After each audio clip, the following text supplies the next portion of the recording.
En la delegación Xochimilco, el gobierno de la ciudad y la Fundación Carlos Slim entregaron casas para familias que lo perdieron todo tras el sismo del 19 de septiembre.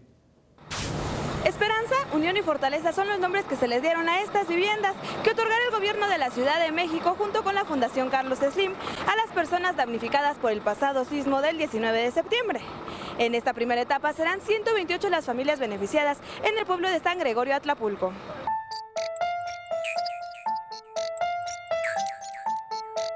Pues la casa a punto de colapsarse, porque de repente se abrieron las paredes, la escalera que teníamos para la planta alta se desprendió completamente y ya no pudimos acceder ni a nuestra ropa, ni a nuestros documentos, ni a nada.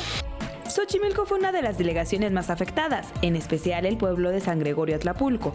Familias como la de Alicia quedaron en la calle después de ver derrumbar su casa y perder su patrimonio.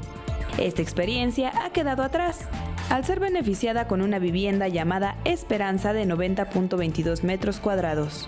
Pues aquí estamos viendo la planta baja donde consta que aquí supuestamente va a estar la cocina, el comedor, la sala.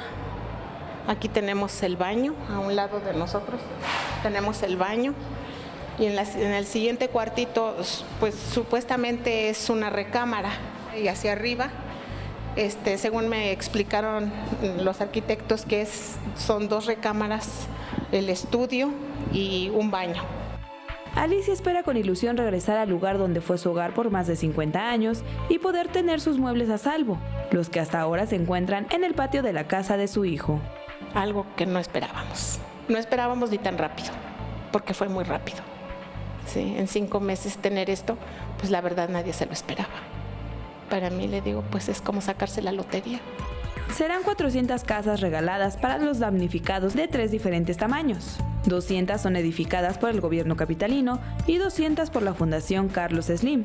Por lo pronto, se continúa con la demolición, retiro de cascajo, estudios del suelo y la construcción en Xochimilco, Iztapalapa y Tláhuac. Con imágenes de Liber Rodríguez, Iraís Morquecho, 21 Noticias.